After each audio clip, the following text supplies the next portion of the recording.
What's up, everybody? It's me. It's your boy. It's me. It's PLD.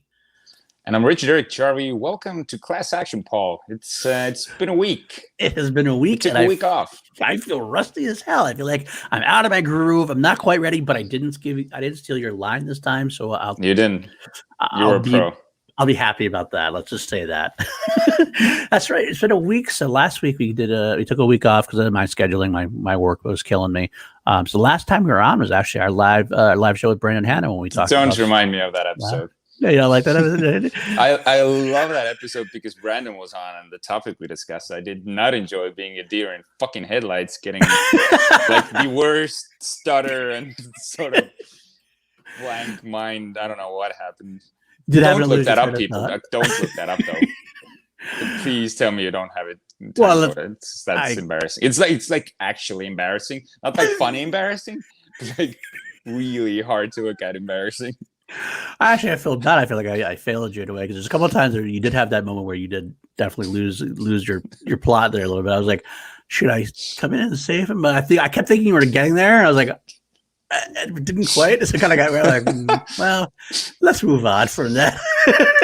But you know what? Let's move on from that and let's talk about this week's show. Please, let's. This week's show is we're going to be talking about. Well, let's talk about Class Action in general first. I guess I should do that first.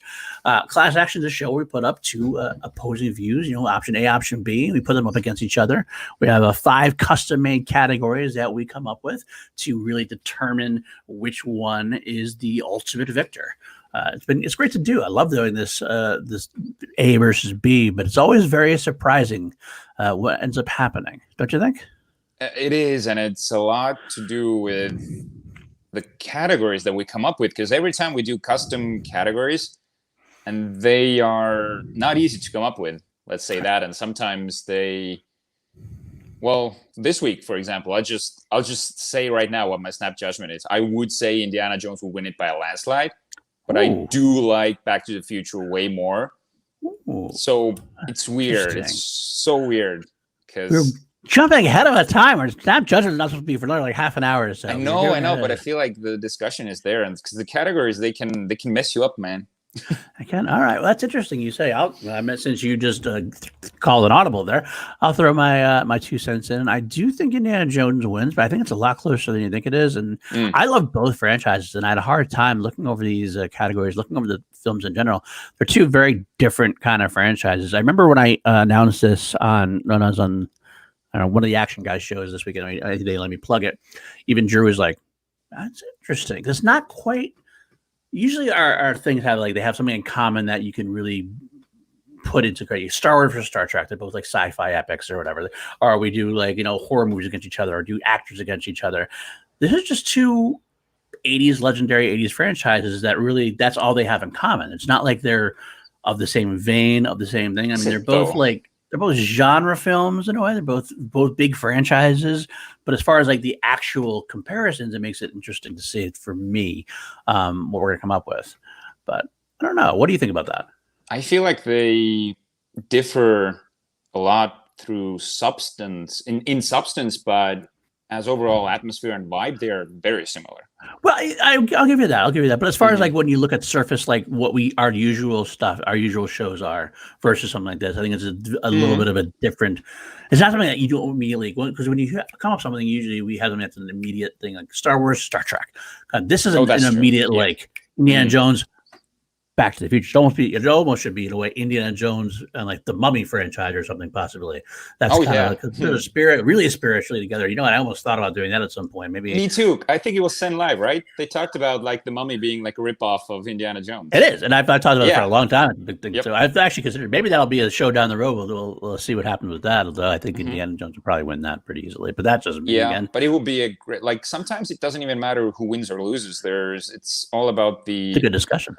It's about the discussion and the categories and how we get into them. So, real quick, I do want to do a little sidebar. I'm going to throw an audible here on you. For sure. So you got to see Tenet. You got to see yourself in Tenet. I still have not yet. And just give me your quick thoughts real quick. Go ahead. Give me your thoughts. All right. So we're doing a Tenet review. We got to do it.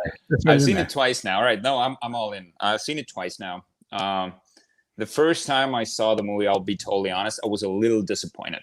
Okay. I loved everything that happened. Like visually, the movie is and was stunning the first time, but it's so difficult to like connect the dots. And I don't want to get into it, but the final set piece that happens is so outrageously complex that you're like, wait, what? I don't like. I wish I could. No, I everything would be a spoiler if I said it. So yeah, so I came out of it. I was like, okay, I had people explain to me what the movie was about. I did dig Robert Pattinson way more than I did John David Washington. Oh, really? But later I realized, when I watched it the second time, I realized because John David Washington plays a very sort of like a cold-blooded, more analytical protagonist than your for example, Cobb in Inception. Right. Okay. The protagonist, because he doesn't have a name. His name is the protagonist in the movie.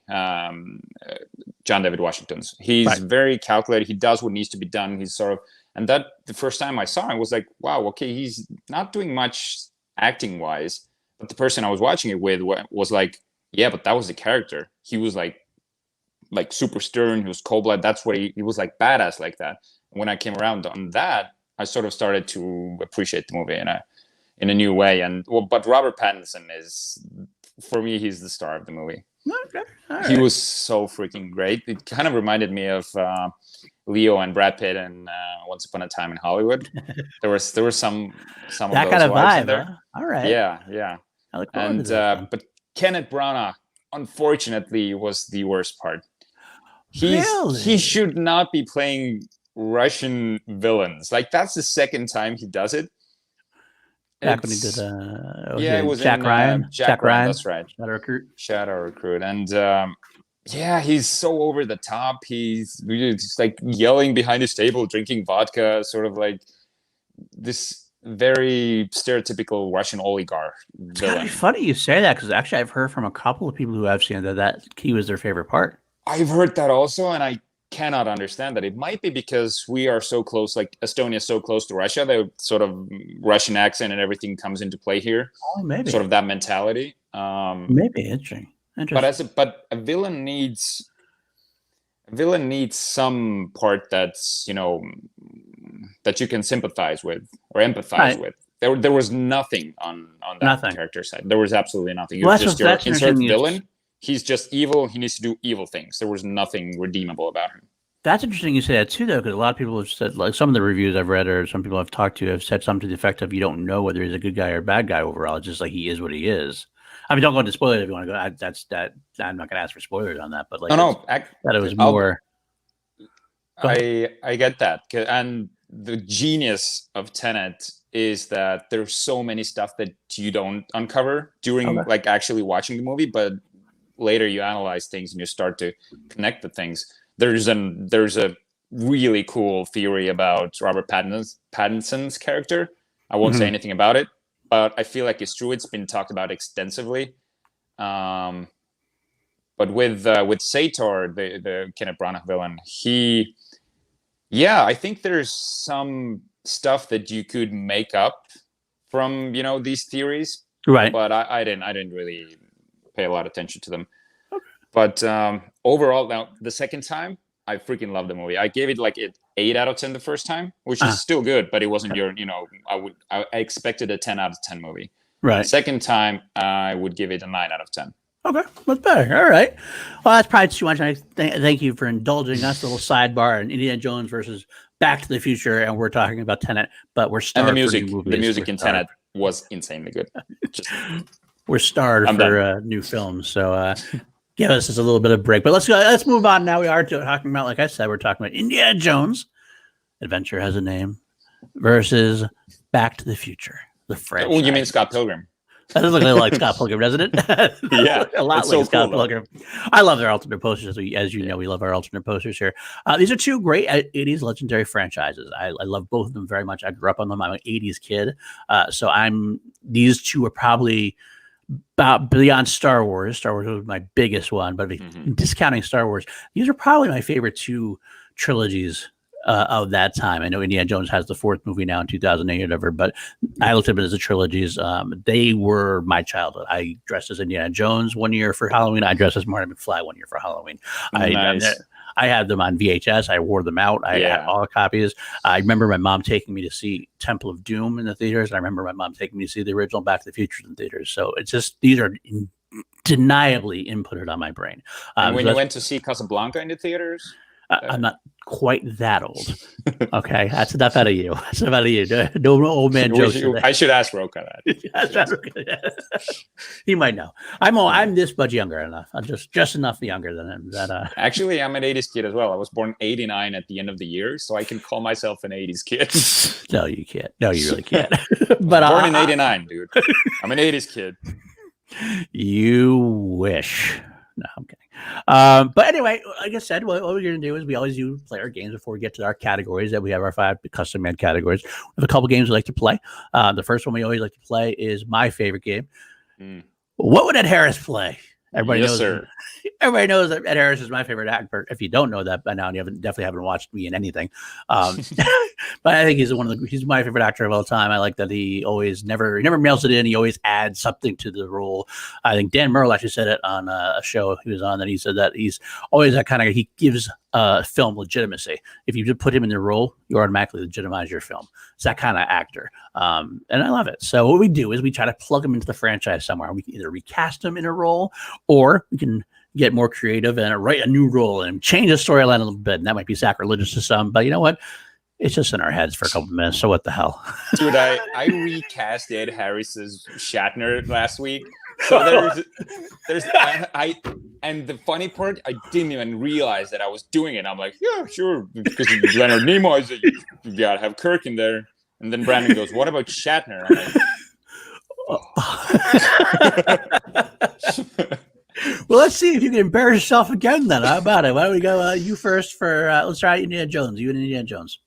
All right, my Indiana Jones. I'll be honest, I probably will embarrass myself again because my picks are kind of, I feel like I didn't have a lot of inspiration this time, because usually I can think of these elaborate characters for him.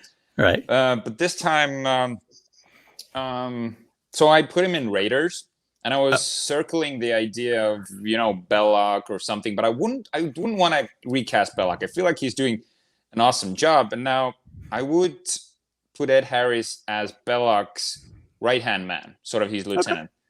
Because Belloc has this sort of, he's a villain, but he's like swarmy, this, kind of like jokey at times. He's not this, hard-hitting villain. So I feel like Ed Harris would be the yin to his yang, sort of this very authoritative. I always say authoritative about Ed Harris. He's very authoritative. Yeah, but I feel like, so this time I would definitely cast him, in his stereotypical role that he usually plays, these hard asses. Right. Okay, I like balance that. Belloc, sort of. I get that. I did something similar for Indiana Jones. I did something very similar, but although I did just replace the villain. In Indiana Jones and the Last Crusade, I made Ed Harris Walter Donovan. I just thought that Walter Donovan's a little smarmy in the beginning, but I kind of have that. It almost seems like another. Actually, it's funny. Funny you say it. It's another kind of ripoff or homage to Indiana Jones' The National Treasure series. Those two movies, they're kind of similar in that way. And Ed Harris is in the second National Treasure. It's kind of a similar role. He kind of comes out in the beginning. Yeah. He's like kind of like, he's not friends. They're obviously rivals about things, but he's professional about it. But then you find out later on he's actually really a bad guy. Mm-hmm. Although he does have a better redemption part in National Treasure too than Walter Donovan ever have. He's freaking awesome in National Treasure. I really enjoyed that movie. Me too. So, but I'd put him as Walter Donovan. I think it'd be cool to kind of like see him go through what he did and help Indy along the way. And then you have to reveal that he's the bad guy at the end. So always a good bad guy. So that's where I'm going to go with him for Indiana Jones. It's a little bit of a cop out. I'll admit it's a little bit. You always put Ed Harris. I always like to put Ed Harris in those villain roles because that's what he fits well. I'm going to make up with it, I think, for Back to the Future. But I'll let you go first on your Back to the Future. Okay, my Back to the Future. Now this is the. This is the choice that I'm not too proud of. I put him as Strickland in Back to the Future. So again, I just put him exactly what he feels like he would do. But I wouldn't want to. I can't remember the name of the actor who plays Strickland. He's one of those actors that That's Strickland. That's Yeah. you always know his face, you never know his name. I've done my remember. homework very well, as you can see. So I just want to see Ed Harris yell again. Slacker. And I can have totally this, see it. this flop Slacker. sweat that is sort of like James Tolkien. That's what it is. James Tolkien. That's who does the Tolkien. Tolkien. Tolkan. Not Tolkien. I was Tolkien. Whoa. No, I can totally see. That's actually another thing I told with the shotgun coming off in Back to the Future Part 2. Where Slacker's not perfect. I do like that a lot, actually. Well, what I'm going to do, Back to the Future, this is what I'm kind of a little proud of. I'm going to have him in all 3 movies. Nice. He's going to be in a recurring role and it's a mysterious role. Okay, so that's a new role we're creating. This is a new role. I'm creating a new role for Ed Harris, Back to the Future. I'm going to see if he can pull it off. But he's going to seem authoritative at first. He's going to be following Marty and Doc Brown. Maybe the first movie you don't really see him very much. You're going to see in the background of a couple of scenes. Maybe he follows up on one of the scenes. He'll kind of come into view a couple of times. You see him a little more in Part 2, and you get to maybe a confrontation with him. So maybe during Part 2, he gets a confrontation, and you find out that he's actually a time traveler. Also, you don't know why. Part 3, you find out he is with like a time kind of maybe a time agency kind of thing. Maybe not like a necessarily authoritative, but he's like kind of like he's following them around to make sure they don't mess up too bad. Like he's a time cop. He's kind of like a time cop. But then the reveal comes at the very end is that not only is he a time cop, making sure that they don't screw up too badly, making sure that they don't undo all of existence. He's actually the great-great-great-grandchild of Doc Brown, who's the head of the agency. That's the big reveal at the end of Part 3. You win. It's game over. Game over, man. Game over, man. Game over. I also thought that you were going that he's actually like, because time travel, it's a very paradoxical thing, that maybe he was the one who built or gave the idea to Doc to build a time machine, but then who got this? It's the egg and the chicken and the egg. Yeah, definitely. I like that idea. I think that's the best part too, is because you see, I wanted to be all like a really Ed Harris like the whole time, authoritative, almost mean looking, almost thing. But at the end, when he reveals himself, also he like just becomes this like kind of fun loving guy. Like you got to realize that. No, he was. You only saw him as being authoritative. When he gets to be you get to be friendly with him. He's like just like Doc Brown in a way, kind of like kooky, a little, maybe a little kooky, like very excited and very. I don't know. I love to be kind of fun. So I love it. All right. Well, that's how we cast Ed Harris. If you guys, everybody in the chat wants to cast him in some way or create a new story, let us know. We'll be watching and seeing what you guys come up with. But without further ado, let's go on because I'm actually very excited about our next segment. Me too. We have a segment that we call the Public Defender. Oh, yes. And we usually bring somebody on or have a recording from somebody because we recorded a god-awful hour, 7 a.m. on the East Coast. And it's 2 p.m. here. We do this for Richard R. Jarvie, guys. We just limit our guests sometimes as far as that goes. But we have a guest that did pre-record a video, and I'm very excited because if we're going to talk about Back to the Future, who else are we going to get in our space? Who wrote the actual book on it. One person who actually wrote the book. Before we get there, tell us what Public Defender is supposed to be, Richard R. Jarvie. Sure thing. So the name Public Defender itself, it came from the idea that we wanted our show Class Action to be a pun, and sort of it would have more puns in it, that it would be sort of part of the legal world. That's why we end the show, courts adjourned and stuff like that. So we figured, but actually there is no legal connections at all. We've kind of got away from it, actually. We kind of got a lot away from it, except for in like the titles and stuff. We still do the jury, that kind of thing. But we'll make it work. So Public Defender is pretty much an off-the-cuff list. Now we try to get guests each week, or a guest who could come up with a top 5 list, or maybe just a question for us to answer on the spot without pre-preparing anything. So public defenders in movies, they usually are overpaid, or not overpaid, underpaid, overworked. They don't have a lot of time to prepare. When they show up in court, they might have to come up with stuff on the spot. So this is pretty much what we want to do to ourselves, put ourselves on the spot so we can come up with some embarrassing answers. No slight against public defenders. I might need one day. This is just, for joke. They Or actually agent. they do a great job. We look like idiots, but that's par for the course at this point. So without further ado, I'm going to bring on a recording from a very very cool individual. He works at the Movie Trivia Schmodown. Of course, you know that. Also, has an interviews does an interview show or a radio show with Booker T from the formerly of the WWE. He's actually a WWE alum. This is a great guy. I love to see him more on the action industry shows, things of that nature. Without further ado, Mr. Brad the Boat. Yes, sir. Gilmore. And let's get this going on.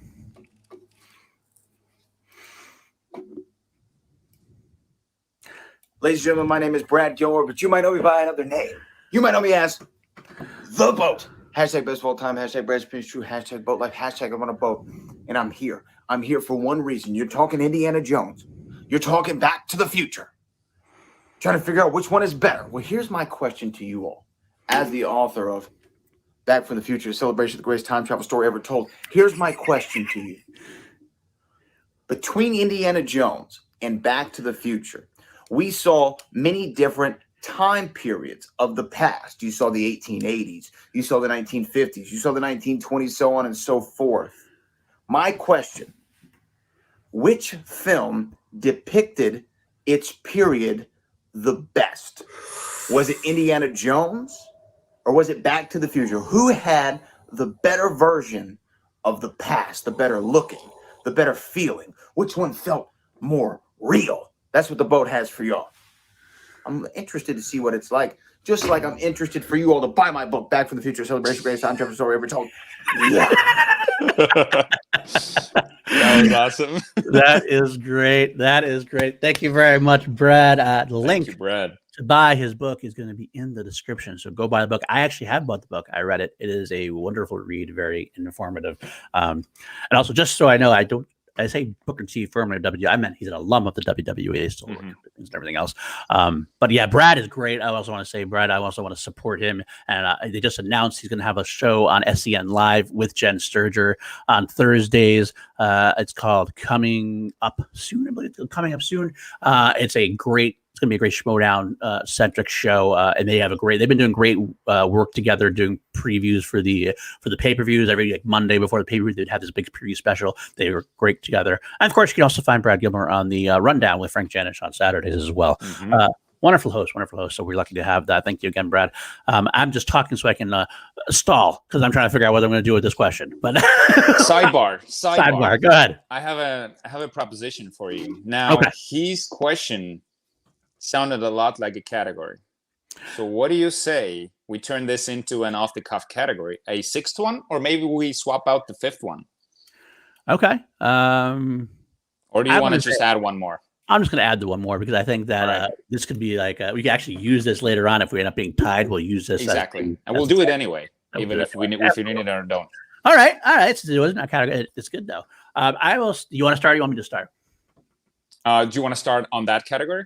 This category we have right now. All right. The Brad Gilmore question. Brad Gilmore question. I think you go first. I feel like you're more confident in this. Okay. All right. I'm going to say that this is a great question from Brad. I love this question because they do have the great iconic scenes from the past. I mean, even Indiana Jones, even the last, the Crystal Skull has the role which is different from all the rest of them. For the Indiana Jones franchise, Back to the Future jumps around at different times. Yeah.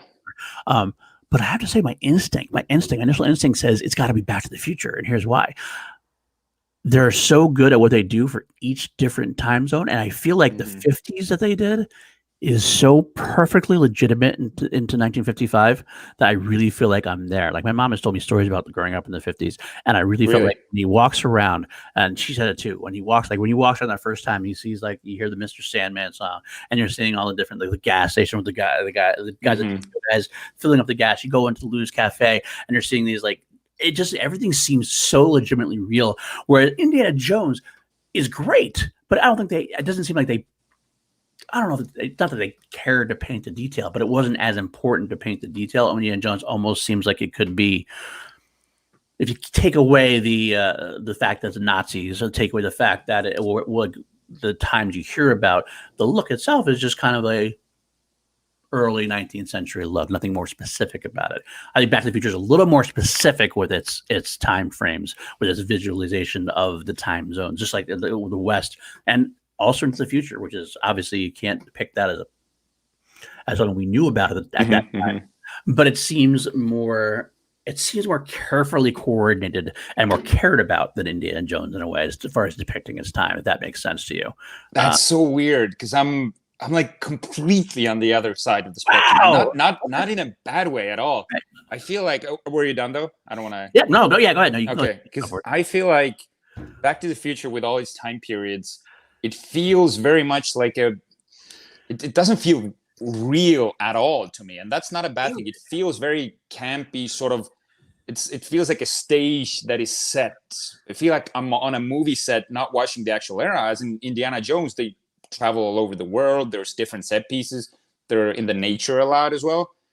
With Back to the Future, it feels like, but I love that about Back to the Future. It has these like sort of, because if we're going through the different times, so the 50s, the 80s, that's where Marty's time, right, and the 2015, which it's, I think what that movie shows is nothing really changes that much, because the diner is always there. Right. The skateboard turns into the hoverboard. Right. The running jokes. Even the Western sort of, it feels like there's Biff, there's the bully again. There's a saloon. I think the underlying tone is that it shows that nothing really changes, but the outside and the cosmetics of everything. Interesting. I got what you're saying there. Okay. Well, then again, Indiana Jones is supposed to be more realistic, though, isn't it? It's supposed to be more of a. I mean, they're both campy adventure films, but like Indiana Jones is definitely the more realistic of the two. Back to the Future is definitely more of the fun, zany type of film. So that's where I guess maybe I forgive the zany parts of it, the running jokes and everything else, to where like, and maybe it's a more exaggerated, maybe that's what it is to me. Maybe it's a more exaggerated realism that gets me. The fact that things don't always change in your neighborhood. I mean, some things do, but you still have those kind of buildings that stay the same. They just alter a little bit over time. Maybe they change the title of the thing, or they change like it's still a gas station. It's still a movie theater, that kind of thing. That still happens in these towns today. But it felt something more crisp about it to me. And then I think more. So I get what you're saying. I'm still going to say Back to the Future. But yeah, so we're both going 1-to-1. So they're not going to help us. Yeah, I feel like as depiction of the era, I would have to give it to Indiana Jones because of what you said as well, because of the realism. Although it's weird to say realism about Indiana Jones, but if you put it up against Back to the Future, I would say it's the more sort of takes itself more seriously in a way. Although the final movies on both sides are very. I would say they're totally ridiculous movies, but in a good way, in an awesome way. Absolutely, I don't mind them at all. Yeah. Okay. All right. Well, so we go 1-to-1. It's not going to really help us. Yeah. We are being tied, but that Brad again, it's a great question. It was. I appreciate that. He outdid us because we were struggling with categories this week. Sort of, we were going. And he just slaps one on us that is like feels like a slam dunk category. Yeah, I don't know why we didn't think of that ourselves. I'm glad we didn't though, because it makes a good category for him. Good question for him. Yeah. So I love it. I love it. Thank you again, Brad. Boat. Thank you, Brad. And buy his book. I should. Definitely should. And watch his shows. He's got some great shows. So all right, he was an AI as well. Yes. Awesome episode. Go watch it. Yes, he was definitely. Yep. Hopefully we'll have him again on that. He fits the AI brand a lot, so it's good to see. Very much so. Yeah. So it's very good comparison. But all right, without further ado, though, you know what? Let's go into it. We already did our snap judgment. This is usually where we do snap judgment. We already put that into place. Both say Indiana Jones, although I think it's going to be closer than you do. But let's go with our 5 custom-made categories that we have come up with. Our 5 categories are going to tell us which one is the greater saga, greater franchise. Of course, it's really interesting. By the way, we have 4 movies for Indiana Jones, 3 for Back to the Future. I actually consider I'm gonna throw this out there a little behind the scenes. I did suggest at one point to Richard that we toss Indy 4 out and just make it the Back to the Future trilogy versus the Indiana Jones trilogy. He didn't want to do that. He said no, we had to do the whole franchise, and I said okay. It's not that I don't like Crystal Skull. I just thought it would be. I just was keeping it to the 80s trilogies. That made more sense to me. But I'm okay with it. I've accepted it. I'm moving on.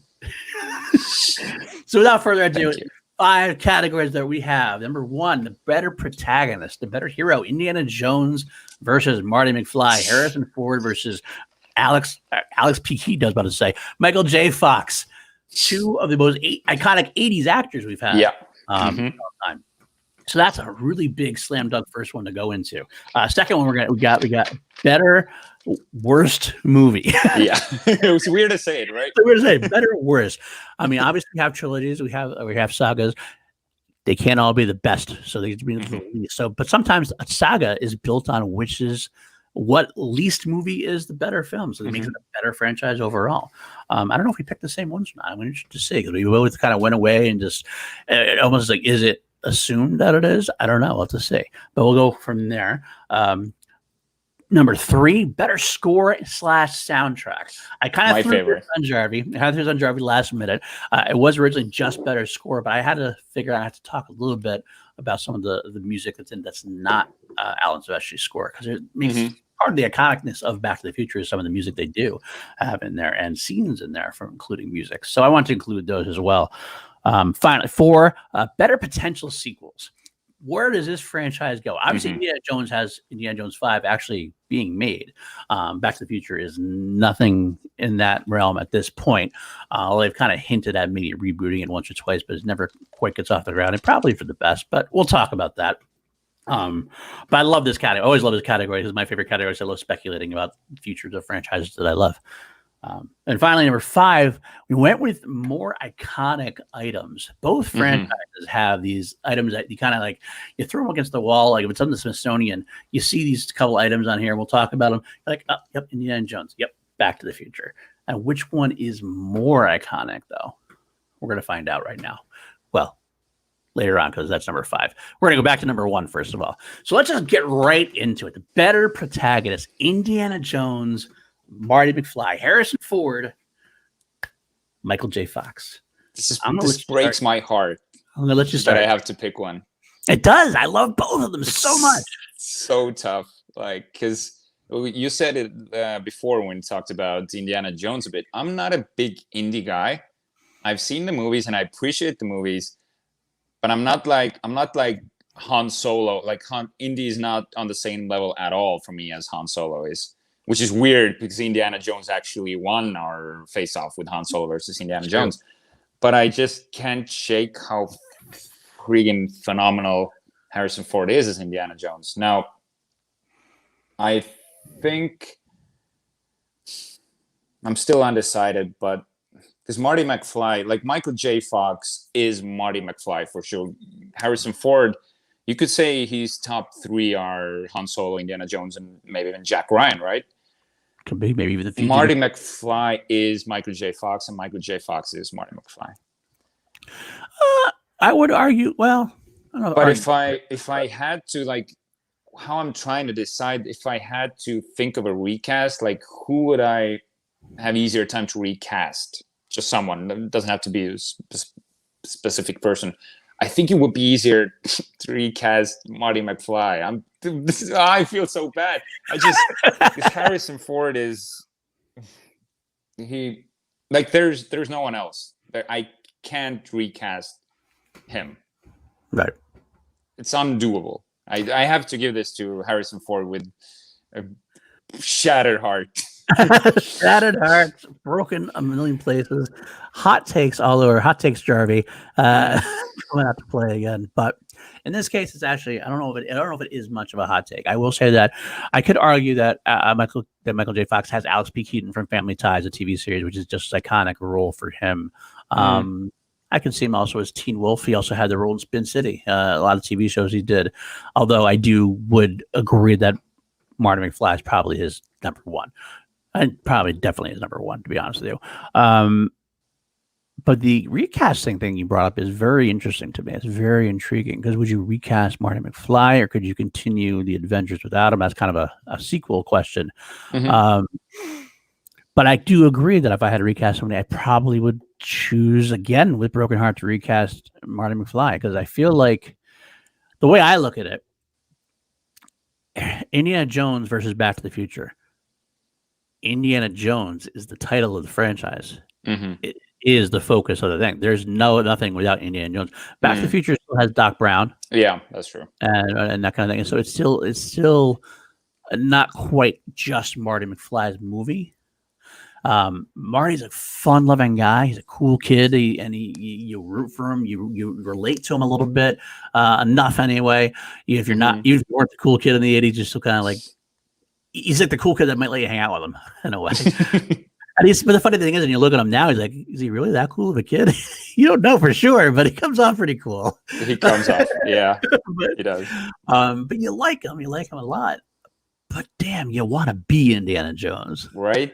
You want to grow up to be Indiana Jones. He's a professor, an archaeologist, an adventurer. He's like James Bond. He's everything. Part-time professor. Part-time. That's. But yeah, he's got the coolness. He's got the. I mean, he was pretty much one of the most. Just guys want to be him. Girls want to be the sexiest man alive. Yeah, I mean, he was everything. So I think. Yeah. And it comes down to it, as much as I love Marty McFly, I have to give this to Indiana Jones as well. But it's with a heavy heart because it is. Marty McFly is a great. Because I grew up with Back to the Future movies. Like Marty was my guy growing up. I didn't watch Indiana Jones movies. I did not.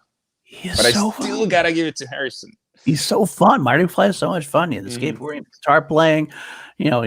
I love the guy, but at the same time, it's hard to vote against her. I think Indiana Jones is one of the most iconic characters like of all time, like beyond everything.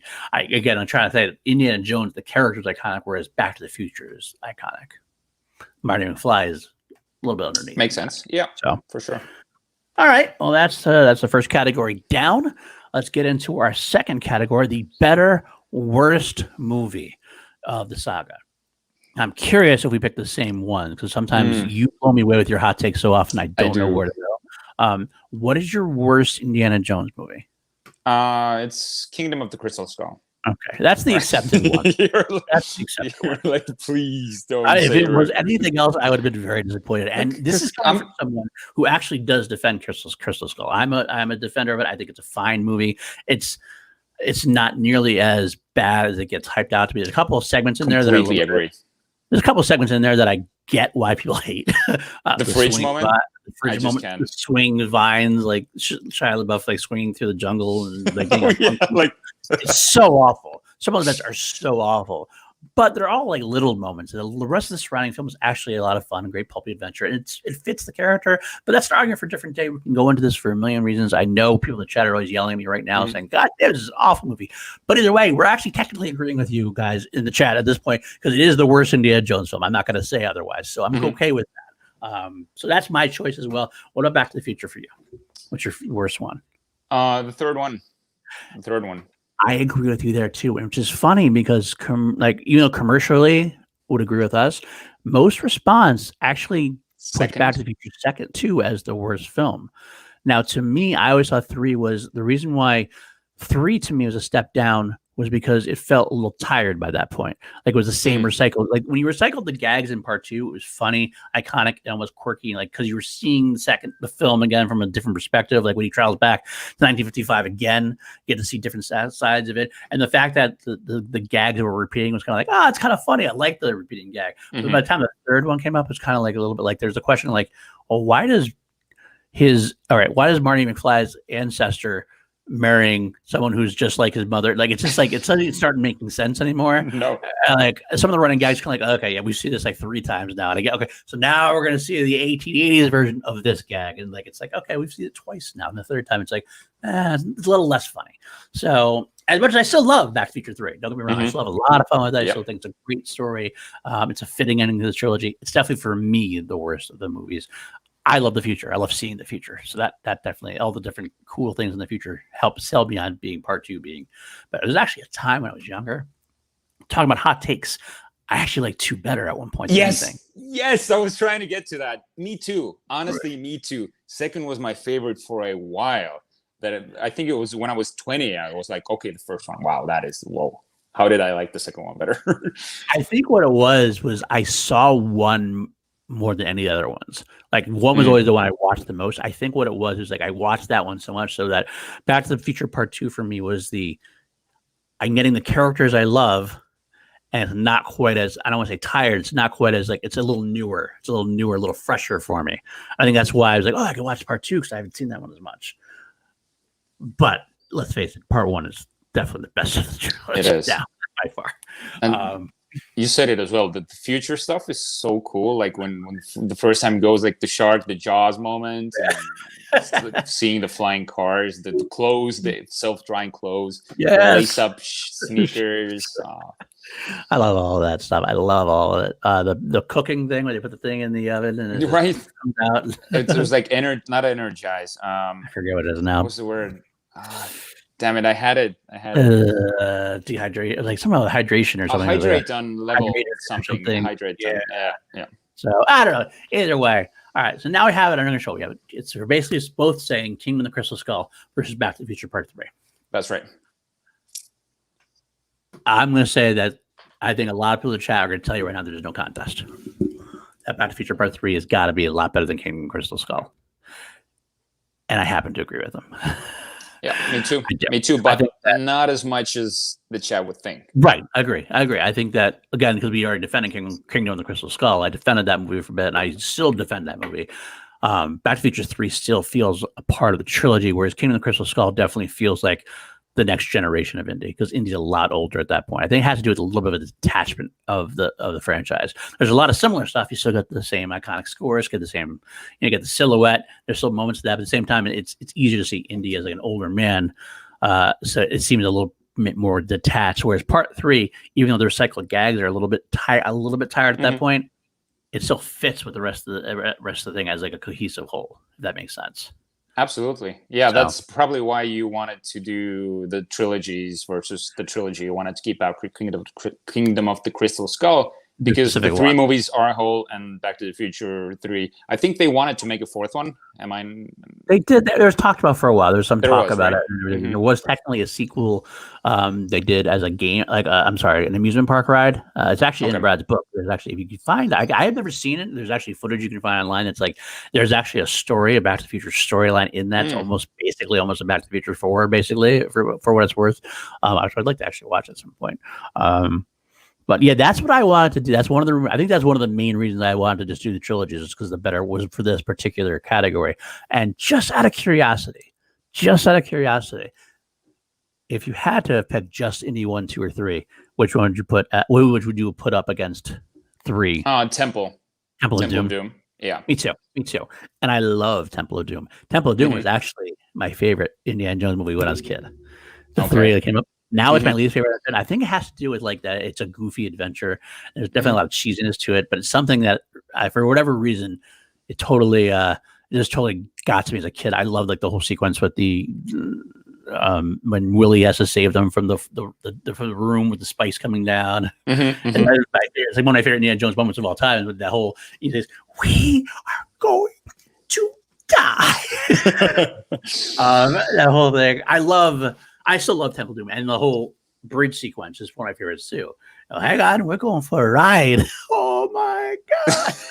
And I love the opening of Temple of Doom. It's like so James Bond. Like, yes, Club Obi-Wan.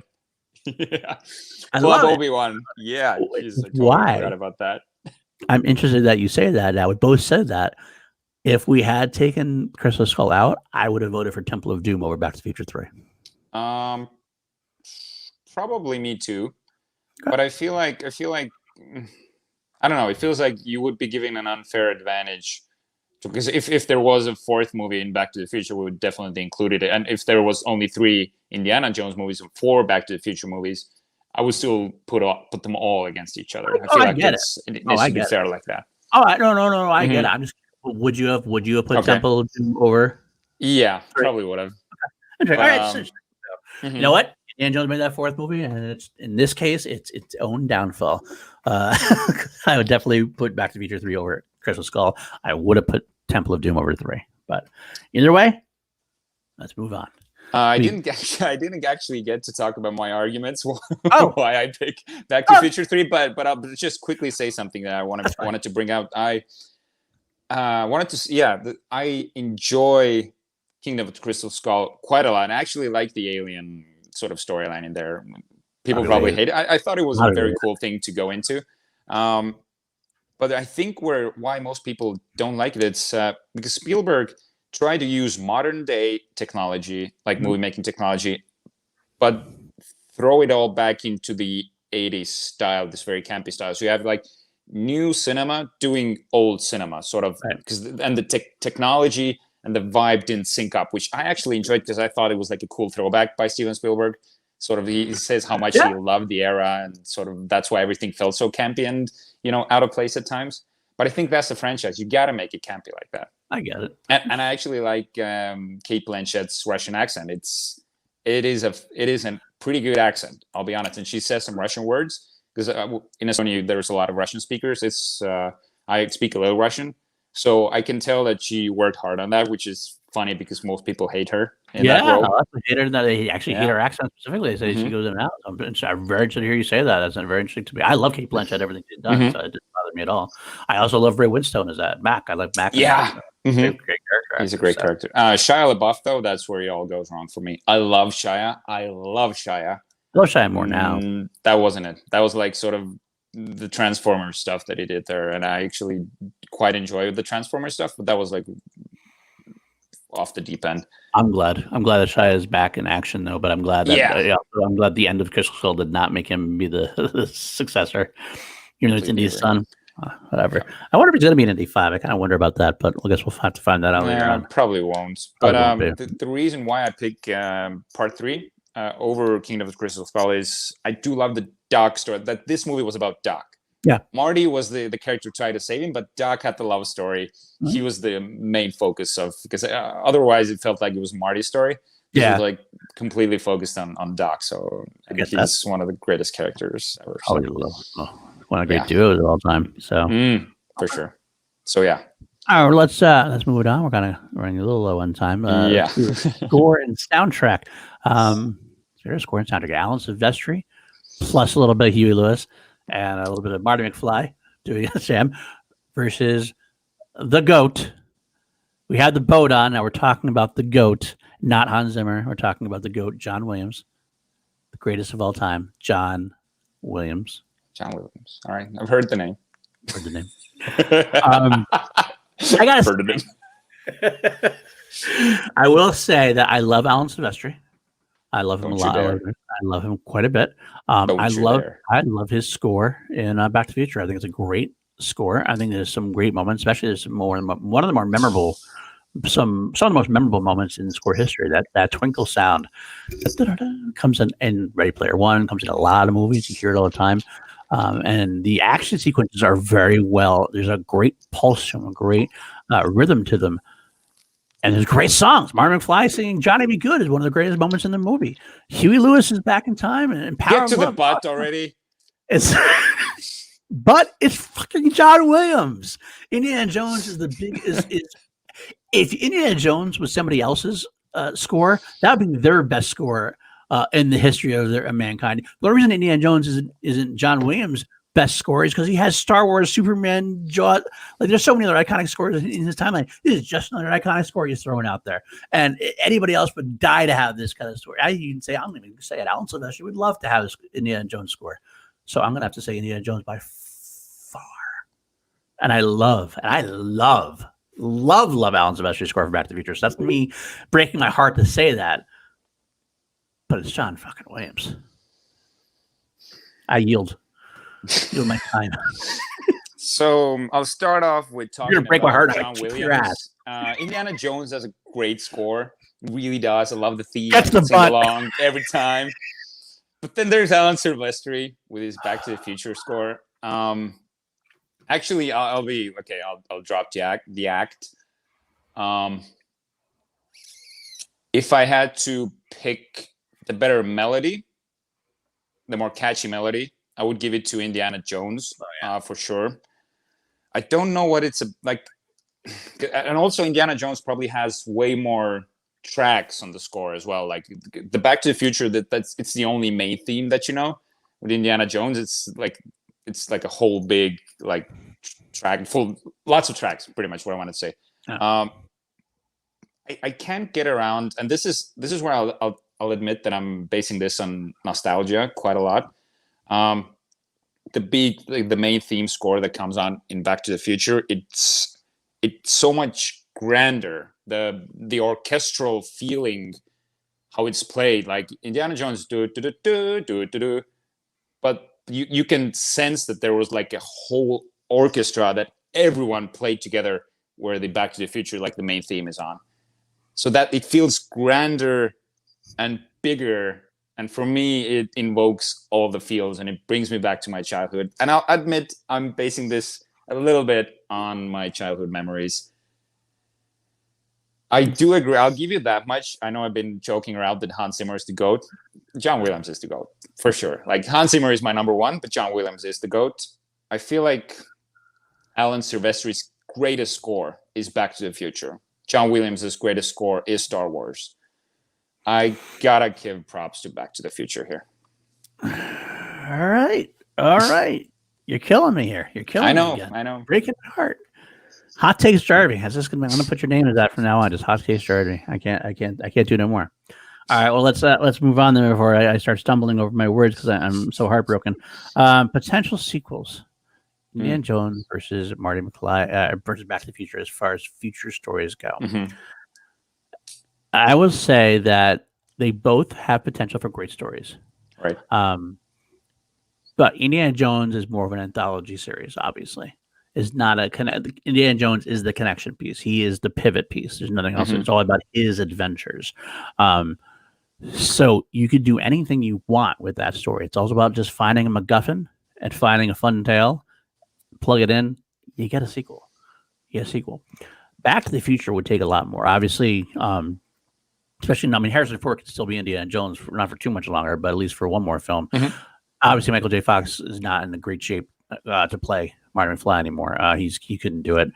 So he'd have to do something where he'd have to be a cameo role, or he'd have to be like maybe he'd be the father and he'd be in a couple scenes and not do a whole lot. It's kind of fun though when you think about the potential. Though there's a lot of potential going anywhere in time.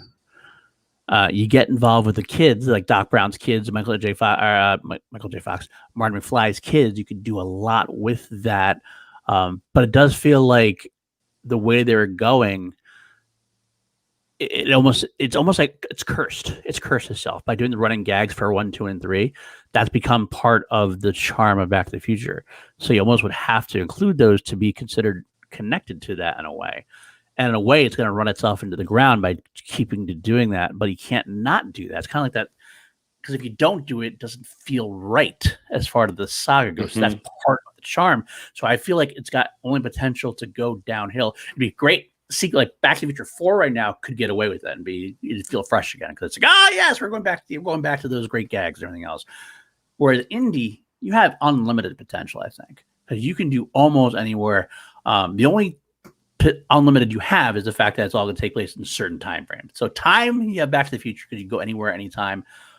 But Indy seems like you'd have unlimited type adventures that don't rely as much on getting overgrown with things. I'm going to lean towards Indy on this, but it's very, very slight on this. It's very, very slight. Okay.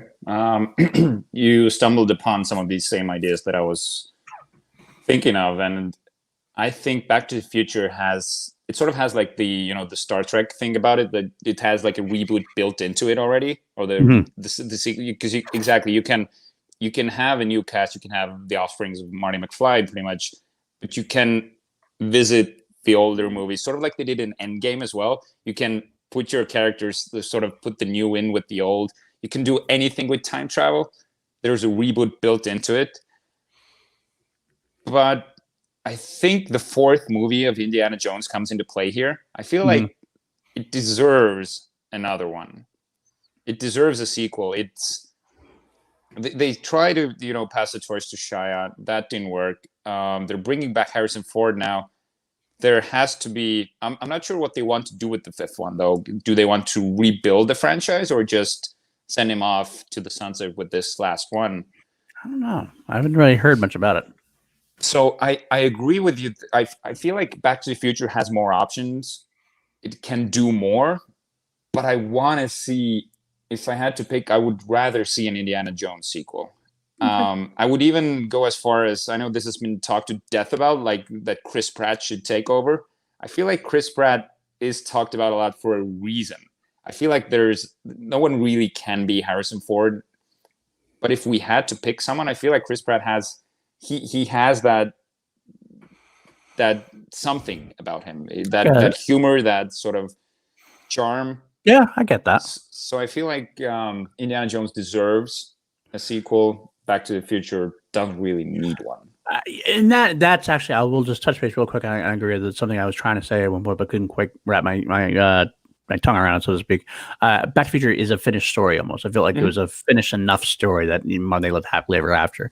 Whereas Indiana Jones never has that happy ever. I mean, they have a happily ever after every movie, but that means they reboot that every movie. So a new sequels doesn't feel like it's Toy Story 4ing it. Doesn't feel like it's like breaking a perfect ending and trying to make something else. It's just continuing adventures of Indiana Jones. Great, let's do it.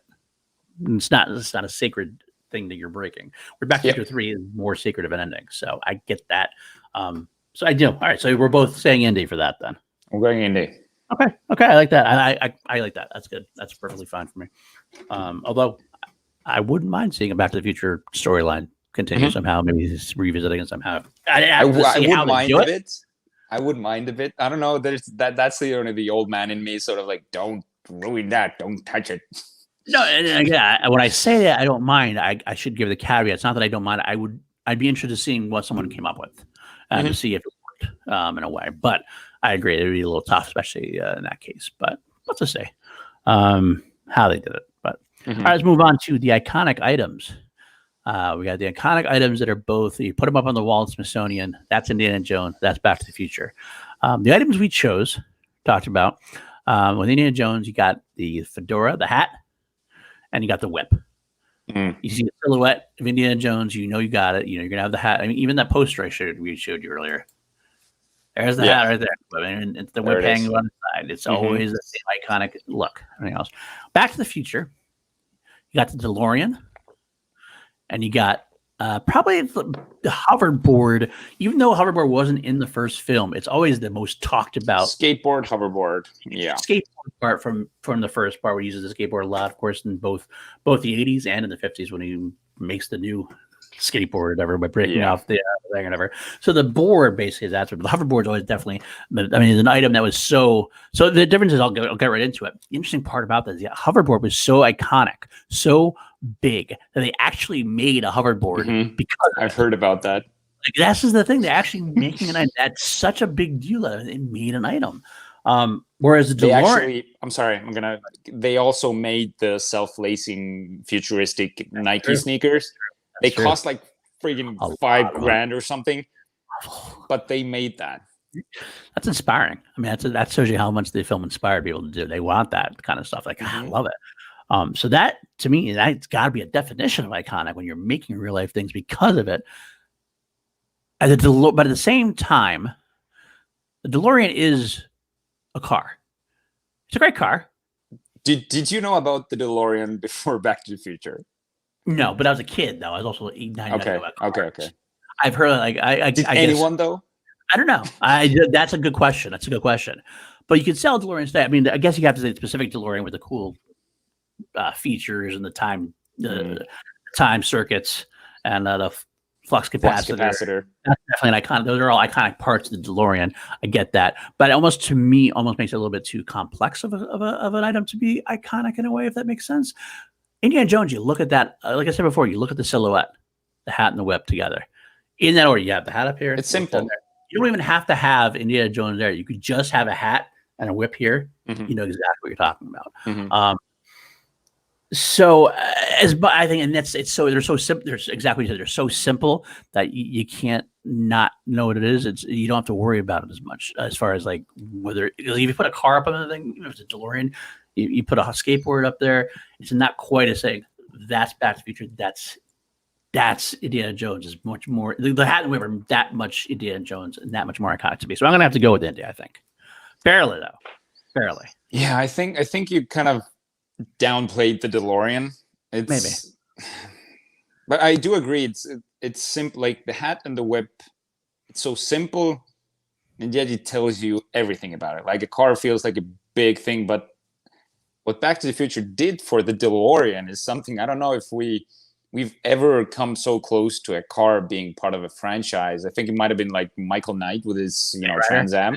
I feel like one of them, and the Shelby GT 500 in Gone in 60 Seconds. But the DeLorean by far is the most famous car in movies. I think that would be my thesis statement. That's an interesting thesis statement to make. Possibly, it's like even used it in Ready Player One. Sorry. They even used it in Ready Player One. Yeah, too. they did. Yeah. And as much as I want to give it to the DeLorean and Back to the Future, I can't. The fedora and the whip, everyone knows about it. Like if you put the DeLorean up, it's like, oh, that's the car from the movie. For maybe, if I showed that to some of my female friends, they'd be like, yeah, I've seen that somewhere. Show the hat and the whip is like, okay, that's Indy. Yeah, that's what it is. I love the DeLorean. I love that. That's what I think about. I meant about being too complex to be so iconic. Because there's just too much. Almost there. You open it, you see the circuit, you see the flux capacitor. Maybe that should be the iconic item, see the flux capacitor. Except for it's not a real enough item to get your hands around in a way. It's like kind of like it's just like you just see that has lights growing up. It can't be that. I mean, it's iconic, but they're all iconic, but nothing approaching that simple.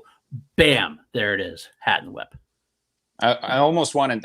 We talked about it before. I wanted to put the red vest in here, the jacket vest. I feel like that's also very iconic. But you were right that in the second and the third movie, it's not really in there. In the second one, there's like the futuristic jacket kind of has the same colors, but it's not quite there. But I feel like if you put on a red vest and go out, it's still iconic enough that it is. I'm not saying it's not. That's the first thing where my mind would go. Right. I don't disagree with you on that. I think you could definitely use it that way, but at the same time, again, not compared to the hat and the whip. I think. Yeah, I agree. So it's got to be Indy. All right, guys, there you go. I else in the chat, get your votes in now. Let us know what you think. Let us know how much of an idiots we are, and how right you are, and how wrong we are, or vice versa. As I pull up our scores here, and it looks like it's a pretty clear-cut victory, and it is Indiana Jones, 7-3. 7-3. Okay. I thought it was going to be more even. I thought it was going to be 8-2 or something. I thought we had good things. We had they had some good items there, so it's not a surprise. It's not a surprise. It was a very close. In all the categories, you could argue both ways. You definitely could argue them both ways, and you wouldn't be wrong necessarily. So I'm happy to see that it wasn't a complete blowout. But it made sense. This is the first time in a long time I can say that it actually just makes sense to me. Yeah. This one makes complete sense of where it went. And I love Back to the Future, but the India is I think, just a twitch more iconic. Sorry, Brad. Sorry, Boat. You're actually watching. I'll give him that much that if I had 2 hours to kill now and had 2 options, Raiders or Back to the Future, I would put on Back to the Future. That will be my initial pick, actually. That's interesting. I might put on Last Crusade, but honestly, because I like that was that's not in the option. It's not in the option. I love both. I mean, I that's a good question. I don't know. I couldn't tell you right now what I'd put up, because I would like to watch both of them, to be honest, because I love them both so much. I'm actually gonna have to rewatch the trilogies again, both these the sagas again, because I do want to watch them again. But yeah, that's what we're going to come down with. Indiana Jones wins this week. Thank you very much, everybody. Thanks for everybody who's checking out. Hit that like, hit that subscribe. Give us suggestions. We're always looking for more suggestions. In fact, we don't even know what we're doing next week yet. I got to say one thing. It's 8-4, actually, because Brad's category is in there as well.